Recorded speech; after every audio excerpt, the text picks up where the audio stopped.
Hello students. आज का हमारा टॉपिक है अधीक्षण या पर्यवेक्षण, सुपरविजन। संगठन के आधुनिक सिद्धांतों के अधीक्षण का महत्वपूर्ण स्थान है। संगठन में समन्वय को स्थापना के लिए समन्वयकर्ता अनेक तरीके अपनाता है, यथा नियंत्रण, अधीक्षण, संप्रेषण और नेतृत्व लीडरशिप। जब निर्णय निम्न अधिकारियों तक संप्रेषण कर दिया जाए तो पद सोपान में उच्च अधिकारियों का अगला कार्य यह देखना होता है कि उन निर्णयों को समुचित ढंग से क्रियान्वित किया जाए। उच्च अधिकारियों को इस बारे में आश्वासन होना पड़ता है कि संगठन सुचारू रूप से काम कर रहा है और निर्दिष्ट उद्देश्यों की प्राप्ति के लिए प्रयास निरंतर जारी है। प्रशासकीय संगठन की इस आवश्यकता की दृष्टि से देखरेख अथवा अधीक्षण और नियंत्रण को महत्वपूर्ण माना गया है। अधीक्षण की क्रिया निरंतर चलती रहती है और प्रशासकीय कार्यों की संपन्नता को निश्चित बनाती है। नेक्स्ट लेते हैं पर्यवेक्षण का अर्थ।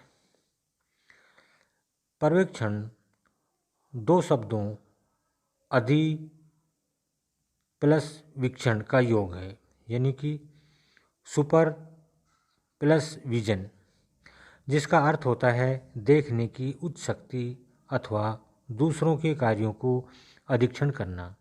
लोक प्रशासन के क्षेत्र में अधीक्षण के अर्थ का स्पष्ट करते हुए रेनिंग ने लिखा है कि इसे दूसरों के कार्यों के लिए सत्ता द्वारा किए गए निर्देशन के रूप में परिभाषित किया जा सकता है।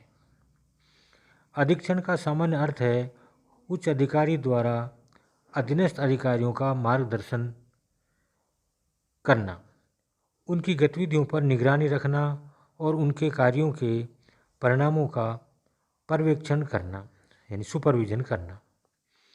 नकारात्मक दृष्टि से अधीक्षण अथवा देखरेख का अभिप्राय संगठन के सदस्यों की गतिविधियों का निर्देशन करना और उनकी जांच करना, जबकि सकारात्मक दृष्टि से इसका अर्थ सदस्यों को काम करने के सर्वोत्तम तरीके सुझाना है।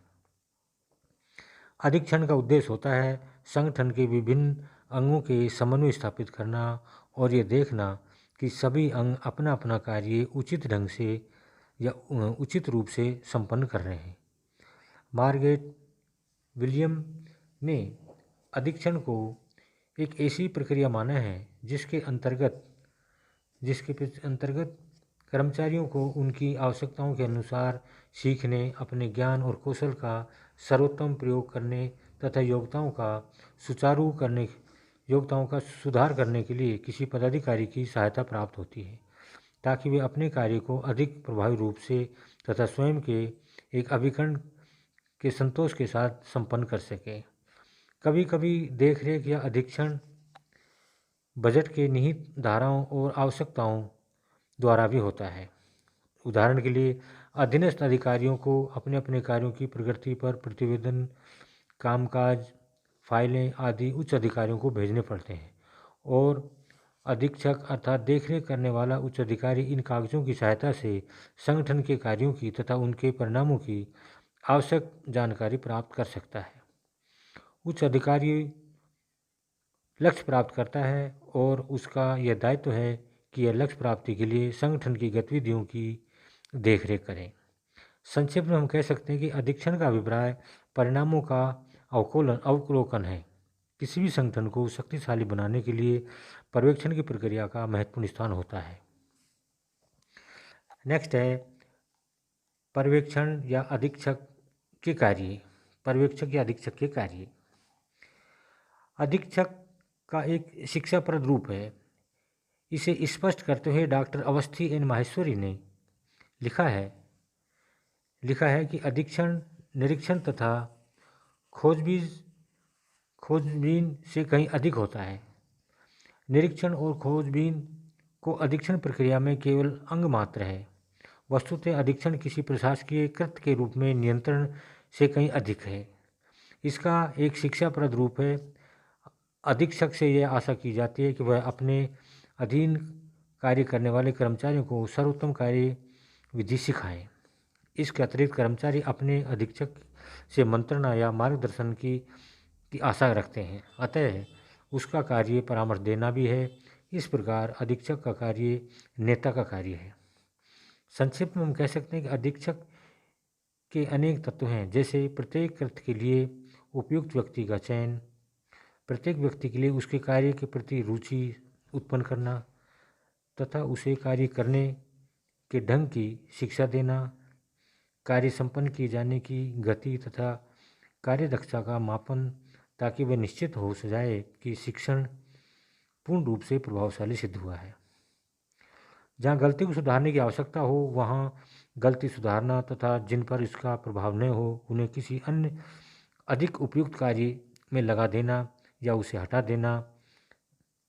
जब प्रशंसा करने की आवश्यकता हो तो वह प्रशंसा करना और अच्छे कार्य के लिए पुरस्कार देना। अंत में प्रत्येक व्यक्ति की कार्यरत समूह में ठीक प्रकार नियत कर देना। ये सभी कार्य धैर्य तथा कौशल के साथ उचित ढंग से पूरे किए जाएं, ताकि प्रत्येक व्यक्ति अपना कार्य चतुरता एवं ठीक ढंग से बुद्धिमानी तथा उत्साहपूर्ण रूप से कर सकें।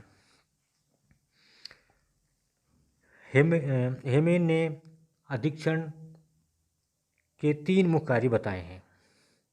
पहला है मौलिक या तकनीकी कार्य, दूसरा है व्यक्तिगत कार्य, तीसरा है संस्थापन कार्य। तो पहला जैसे लेते हैं हम मौलिक तथा तकनीकी कार्य। इसके अंदर वो मानते हैं कि वो किस तरह के मौलिक कार्य कर सकता है या नहीं कर सकता। व्यक्तिगत कार्यों में इसी प्रकार ही वो व्यक्तिगत कार्यों के प्रति भी सजग रहता है। तीसरा संस्थापन संबंधी कार्य, अकबर किस तरह वो ऑफिस के अंदर रहकर संस्था के रूप में कार्य करता है।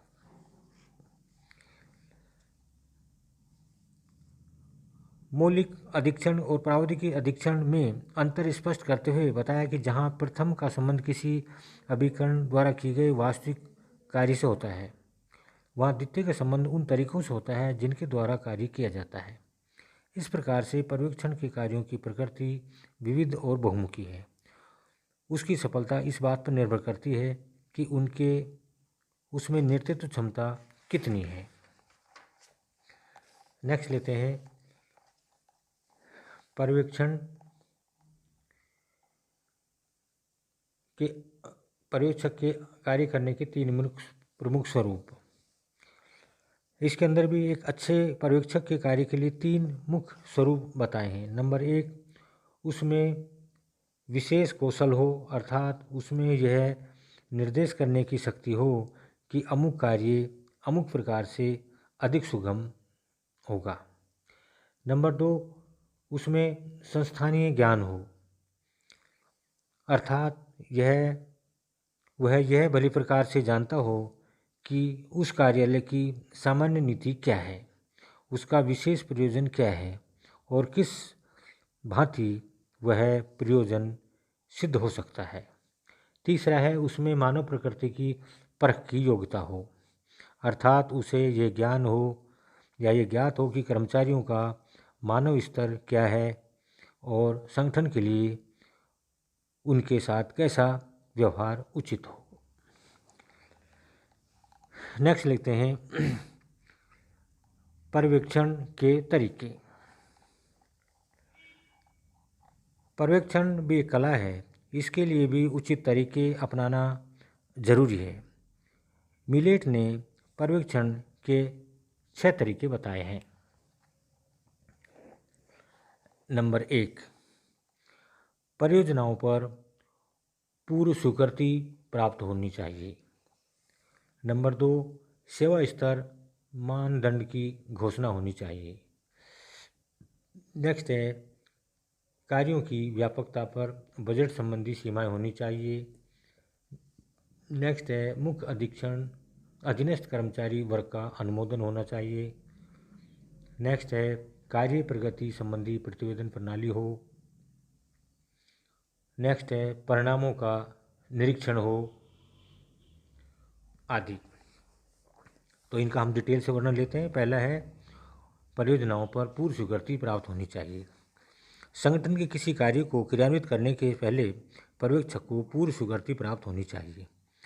अनुमोदन व्यवस्था के अंतर्गत एक तो सूक्ष्म नियंत्रण सुनिश्चित हो जाता है, दूसरे कार्य योजना में लचीलापन भी आ जाता है तथा त्रुटियों को ठीक करने की समुचित गुंजाइश भी रहती है। लेकिन यह प्रक्रिया लाल फीताशाही में वृद्धि करती है और इससे कार्य पूर्ति में विलंब होता है। पूर्व अनुमान या पूर्व अनुमोदन व्यवस्था कर्मचारियों से संशय और उदासीनता भी उत्पन्न होती है और यदि कर्मचारियों और अधिकारियों के बीच मनमुटाव पैदा हो जाए तो ये व्यवस्था संगठन के लिए घातक बन जाती है। नंबर 2, सेवा स्तर मानदंड की घोषणा होनी चाहिए। पर्यवेक्षक को चाहिए कि वह लक्ष्य अथवा कार्य में कुछ स्तर निश्चित कर दें ताकि अधीनस्थ कर्मचारियों को मार्गदर्शन मिलने के साथ ही उसके कार्य की जांच सुगमता से हो सके। सेवा स्तर प्रशासकीय कार्य का एक मानदंड निर्धारित कर देता है, जैसे किसी स्कूल के सेवा स्तर के छात्रों की संख्या, पास होने वाले छात्रों का प्रतिशत, छात्रों का सामान्य अनुशासन, अध्यापकों का नैतिक स्तर, खेल आदि से छात्रों की प्रवीणता, शिक्षा के स्तरों की संख्या, इससे कोई एक या कुछ अधिक सबका समावेश हो जाता है। कार्यों की व्यापकता पर बजट संबंधी सीमाएं। बजट केवल अंगों का संकलन ही नहीं होता, अपितु कार्य की योजना और प्रशासन पर नियंत्रण का एक शक्तिशाली उपकरण भी है। पर्यवेक्षण का एक तरीका यह है कि पर्यवेक्षण कार्य के बजट का अवलोकन करता रहे। कार्य करने वाले अधिकारी बजट द्वारा निर्धारित धनराशि के भीतर ही कार्य करते हैं, अर्थात धन व्यय करने में उन पर बजटीय अंकुश लगा रहता है। पर्यवेक्षण देखता है कि बजट की व्यवस्थाओं का समुचित अनुपालन हुआ है या नहीं। नेक्स्ट है कर्मचारी वर्ग का अनुमोदन। कोई भी सरकारी अभिकरण अपने कर्मचारियों की भर्ती में पूर्णतया स्वतंत्र नहीं होता। उच्चतर कर्मचारी वर्ग की नियुक्ति सदैव ही मुख्य कार्यपालिका द्वारा की जाती है। अधीनस्थ अधिकारी या कर्मचारी वर्ग के संबंध में भी शीर्षस्थ अधिकारी कुछ गौण स्थानों को छोड़कर शेष पदों के पूर्व अनुमोदन पर बल देते हैं। प्राय सभी जगह ऐसी व्यवस्था है कि यह कार्य संबंधी अभिकरण के केंद्रीय सेवा विभाग को सौंप दिया जाता है। नेक्स्ट है परिवेदन रिपोर्टिंग। प्रतिवेदन व्यवस्था पर्यवेक्षकों को इस योग्य बनाती है कि वे अपने अधीनस्थ कर्मचारियों के कार्यों का मूल्यांकन कर सकें, उनकी परिस्थितियों को समझ सकें और संगठन में कार्य संचालन को नियंत्रित कर सकें। इसलिए प्राय सभी जगह प्रशासन का यह एक सामान्य तरीका है कि अधीनस्थ यह है कि समस्त कार्यरत इकाइयाँ अपने क्रियाकलापों का लेखा जोखा या प्रतिवेदन केंद्रीय कार्यालय को प्रस्तुत करती है। प्रतिवेदन साप्ताहिक भी हो सकता है, पाक्षिक भी, मासिक भी हो सकता है, त्रैमासिक भी या वार्षिक भी हो सकता है। प्रतिवेदन विशिष्ट भी हो सकता है या किसी विशेष विषय के बारे में भी हो सकता है और वर्णनात्मक भी हो सकता है, सांख्यिकी प्रकृति का भी हो सकता है। एक उत्तम प्रतिवेदन व्यवस्था के महत्वपूर्ण लाभ होते हैं। प्रतिवेदन के माध्यम से इकाइयों को आत्मनिरीक्षण का अवसर प्राप्त होता है। वे अपनी असफलताओं का पर्यावलोकन भी कर सकती है। नेक्स्ट है निरीक्षण, यानी परिणामों का निरीक्षण हो। चिरकाल से यानी पिछले समय से चिरकाल निरीक्षण प्रशासन का अभिन्न अंग रहा है। इस प्रक्रिया के माध्यम से देखा जाता है कि विद्यमान नियमों और प्रक्रियाओं का सही रूप में पालन किया जा रहा है या नहीं, कार्य का संचालन समुचित ढंग से हो रहा है या नहीं, कार्य कुशलता में कौन से सुधार लाना आवश्यक है आदि। निरीक्षण के महत्व और उद्देश्य को स्पष्ट करते हुए मिलेट ने लिखा है कि निरीक्षण का उद्देश्य या प्रयोजन सूचना प्राप्त करना है यह प्रबंध के प्रयोजनों और अभिप्रायों को स्पष्ट करने में सहायता देता है तथा प्रबंध में निम्न कर्मचारियों की कार्यकुशलता या कार्य संचालन संबंधी समस्याओं से उच्च अधिकारियों को परिचित कराता है। निरीक्षण बौद्धिक परिचय और विशाल विश्वास को व्यक्तिगत संबंधों से बदल सकता है। मिलेट ने निरीक्षण को अधीक्षण प्रक्रिया का ही एक अंग माना है। संगठन में प्रत्येक वरिष्ठ अधिकारी से यह आशा की जाती है कि वह अपने अधीनस्थों के कार्यों का निरीक्षण करेगा। यह निरीक्षण की अंतर्विजित प्रणाली है। निरीक्षण की दूसरी प्रणाली यह है कि प्रशासकीय अभिकरण के वरिष्ठ स्तर अपने अधीनस्थ कार्यालयों के कार्यों का निरीक्षण करें। जैसे एक डिविजनल कमिश्नर का कर्तव्य है कि अपने अधीनस्थ जिलाधीशों के कार्यालयों का निरीक्षण करे और जिलाधीशों का कर्तव्य है कि वह अपने अधीनस्थ तहसीलों का निरीक्षण करे। निरीक्षण की तीसरी प्रणाली यह है कि जिसमें सरकारी तौर पर एक स्वतंत्र और पृथक अभिकरण स्थापित किया जाता है और उसे केवल निरीक्षण संबंधी काम सौंपा जाता है। नेक्स्ट है एक अच्छे पर्यवेक्षक या अधीक्षण की विशेषताएं। प्रत्येक व्यक्ति एक अच्छा अधीक्षक नहीं हो सकता। इसके लिए वांछित गुणों या योग्यताओं का होना अनिवार्य है।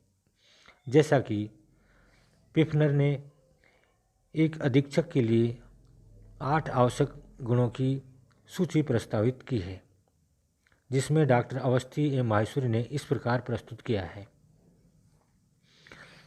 पहला है कार्य की विषय वस्तु पर अधिकार, अर्थात किए जाने वाले कार्य का विशेष ज्ञान। नंबर 2 व्यक्तिगत योग्यताएं, जैसे दृढ़ चरित्र। नंबर 3 शिक्षण योग्यता, अर्थात कर्मचारियों तक अपने विचार पहुंचाने तथा उन्हें प्रबंध का दृष्टिकोण समझाने की योग्यता हो। नंबर 4 है सामान्य दृष्टिकोण, अर्थात अधीक्षण को अपने कार्य में प्रेम होना चाहिए, इसमें तमस रहना चाहिए। इसी प्रकार नैतिकता, प्रशासकीय तकनीक, जिज्ञासा और बौद्धिक योग्यता, अर्थात सतर्कता और नवीन विचारों का संग्रहण करने की क्षमता। नेक्स्ट लेते हैं हालसे ने अधीक्षण में निम्नलिखित 6 गुणों का उचित एवं समुचित विकास आवश्यक माना है। नंबर 1 परिपूर्णता, अर्थात अधीक्षक विषय से संबंधित सभी सूचनाएं एकत्रित करें और सभी आवश्यक तथ्यों को ध्यान में रखें। नंबर 2 औचित्य, अर्थात अधीक्षक में कर्मचारियों के प्रति न्यायपूर्ण सहानुभूति और सच्चा रहे। नंबर 3 है पहल, अर्थात अधीक्षक में साहस, आत्मविश्वास तथा निर्णय क्षमता के गुण हों। नंबर 4 चातुर्य, अर्थात अधीक्षक अपनी बातचीत और अपने कार्यों द्वारा दूसरे लोगों की निष्ठा और उनका समर्थन प्राप्त करने में सक्षम हो। नंबर 5 उत्साह, अर्थात अपने कर्तव्य, संगठन के उद्देश्य और आदर्श के प्रति अधीक्षक में पूर्ण रुचि और उत्साह हो। नंबर 6 भावात्मक नियंत्रण, अर्थात पर्यवेक्षक भावनाओं को समुचित रूप से नियंत्रण कर सकने और समझने में समर्थ हो। इस प्रकार लोक प्रशासन के विद्वानों ने अच्छे अधीक्षक के कुछ और भी गुणों की खोज की है। यथा उसे चाहिए कि वह कठिनाइयों के समय मार्गदर्शन करें और उसे संदेश प्रेषित करने में सक्षम हो, जिज्ञासु मन वाला हो, नैतिक आदर्शों को समुचित महत्व देता हो, एक विश्वासी प्रकृति का हो, कदापि सर्वाधिक आवश्यक गुण हैं। मानवीय संबंध, किसी भी अधीक्षक की सफलता बहुत कुछ इस बात पर निर्भर करती है कि उसका कर्मचारियों के साथ कैसा व्यक्तिगत संबंध है। यह कर्मचारियों को केवल कर्मचारी ही समझता है या मनुष्य भी समझता है।